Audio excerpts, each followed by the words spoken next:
everyone, and welcome to Fox 9 Sports Now. I'm Jim Rich, alongside the analyst, Pete Bercich. And Pete, overall, the preseason opener seemed to go very well for the Vikings. All the focus on the fan base, of course, is on J.J. McCarthy, what he would look like. And even though it was a pedestrian-like performance, 4-7 for 30 yards, it seemed to please the coaches, which is obviously very important, and J.J. himself. But yeah, what do you say? Kind of the same, right? You want him to just keep building on the fundamentals, on everything else that he's been up to and what he's been doing for the last couple of weeks, and I think he went out there and did that. There weren't any procedural errors, jumping off sides, wrong guys in the huddle, calls were all good according to the veterans and everything else. So in that regard, that's the first box per se you have to check, and he did all that. And then with the scheme, it was interesting to see the kind of the differences when Howell was in there and Rippin and then Bromer at the end. It was kind of like a little different style. A lot of two-back with JJ. You know what I mean? Two running backs, that kind of thing. So play action then off of that. And, he did some nice things, moving in the pockets, but there's always room for improvement. Well, that's one thing I noticed, obviously, and everybody saw it, was when he converted the fourth down with his legs. And there was also some rollouts for him that we saw. And, again, everything's very vanilla at this point.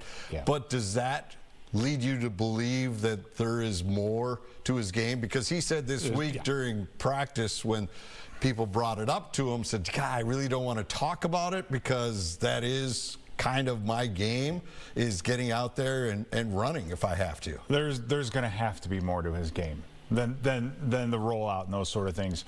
The scramble that we're seeing right now that he did on that, I believe it was a fourth down play. Yep, 4th and 5. It was a blitz.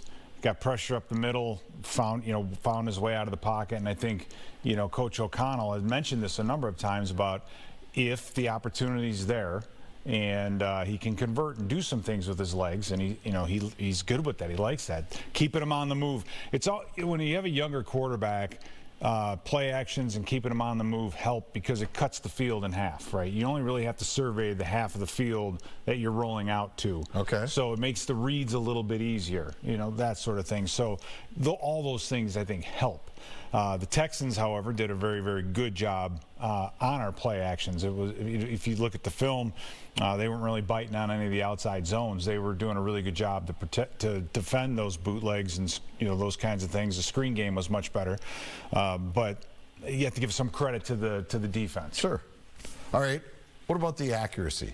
Some people were saying, yes, he completed 4 of 7, but Addison had to make a couple of pretty spectacular catches and a couple of throws. He had, I think, Lucky Jackson opened and sailed that one. Yeah. Are you had another one, I think, that was dropped, but should have been caught. Okay. Am I concerned with that? I mean, overall, what you've seen through practice, not just the 7 throw attempts that he had in that Houston game. Not yet. I mean, it's the accuracy is important in certain aspects, especially the short passing game. I'm still looking forward to seeing him throw like Howell did, from one hash mark all the way across the field, 10 to 15 yards deep, whether it's an out or a deep comeback or something like that. That's a big strong arm throw.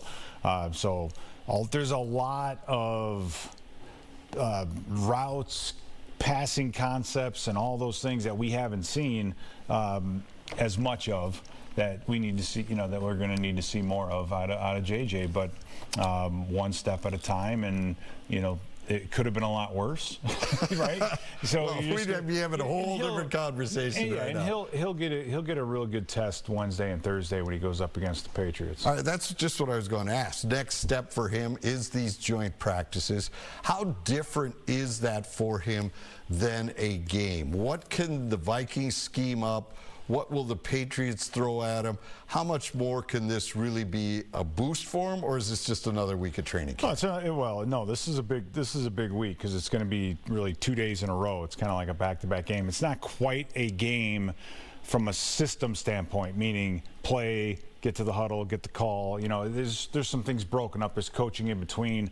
In practice, you know, you just got to make it through 3 or 4 plays in a row, however long it's scripted. Right. You get the script beforehand. Well, maybe they don't give it to them, but you can get the script beforehand. You have a really good idea what you're going to do.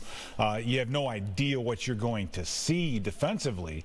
Kind of like with what happened with the Texans is you go in blind, which is probably a bigger deal than people let on, because you don't know what fronts you're getting.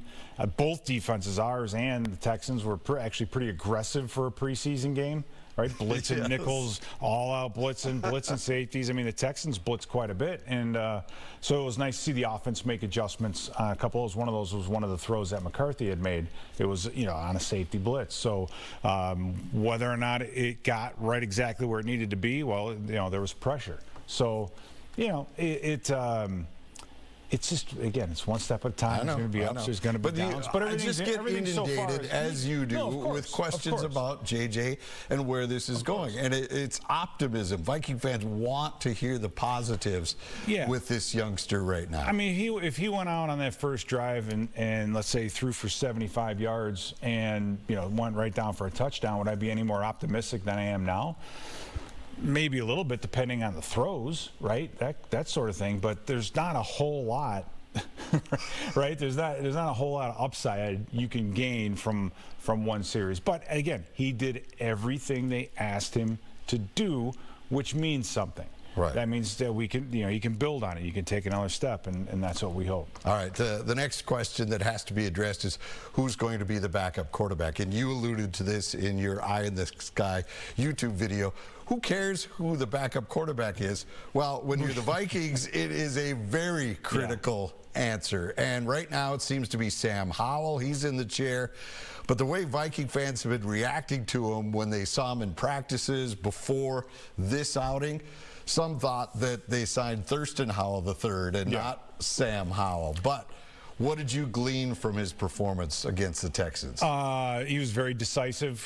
When he got on the edge, ran the bootlegs, and nothing was there, he got rid of the football, right? When he didn't try to force it. But he made some really good throws, some good anticipation throws. That was a good one right there on a flat and a turn-in type of a route. And he made a couple of those long throws from one hash mark all the way to the other side of the field. And he wasn't making those types of throws when he was in Washington, right? That was a three-step offense, quick game, slants, it was all occurring in the middle of the field, at least most of it, between the hash marks. Well, this system's different, and it's going to require different reads, different footwork, different everything. And I thought, you know, Howell looked really good. He started an entire season through 612 pass attempts, and that matters in that he's been the guy in that chair, having to week in and week out learn a new game plan, go out and execute it. That experience in the NFL, experience is the most valuable thing you can have, but it's really the hardest thing to get, especially at the quarterback position. Sure. Howell has a lot of that. And when you have a young quarterback who was injured a year ago, but you have a young quarterback, you want to have a guy like Howell there, I think, to help the young guy along, number one. But number two, if Howell has to go in, you're not staring another rookie in the face. Right? That's a huge point. I think right now, with the way it looks, Howell is the number two. No offense to Bromer or Rippon, however well that they play, it's just that Howell has that experience. All right, you brought him up. Then there was Max, the former Gopher, wowed the fan base and the internet with his performance as Bromer threw the only TD pass of the day for the Vikings, had only one incompletion. The biggest thing I think you could take away from it, like you said, the experience, the moment didn't seem too big for him. No, in the offense, it was interesting to see how the offense was different. You see Bromer a lot more in the shotgun, just like that, 2-by-2, kind of a spread offense, you know, throwing the short underneath passing game. Kwesi Adofo-Mensah in our meetings before the game talked about how much he was impressed by Bromer with the quick release and the accuracy. Those are the two things that he brought up, and we saw every bit of that in the game.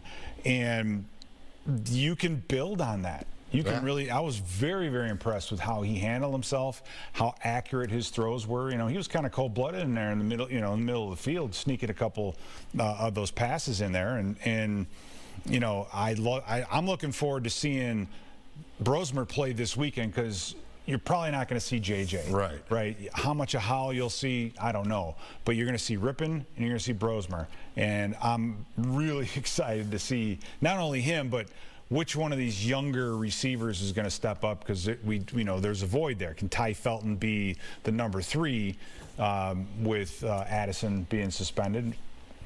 He's the lead candidate right now. Yeah, we'll get into that in a minute. Let's talk a little defense, though. The Vikings' defensive line is considered the real strength of this defense, although there are great linebackers as well with Grenard, Van Ginkel, Harrison Phillips, and now a new face emerges, and it wasn't one of the guys that were signed because they were on the sideline most of the day, but Gabe Murphy, credited with a sack and a half, and I think the most important thing, or the most impressive, 5 quarterbacks hits he was given credited for. What do we know about this youngster? Well, you know, Gabe Murphy came in last year and he was injured, so we didn't see a whole lot of him in the preseason last year, but he took that, what's called a redshirt year, and the improvements that he made, not only with the size and the speed and the strength, but with the technique. And that was, I think, the best part of watching him play, was the different techniques that he used as an outside linebacker to get to the quarterback.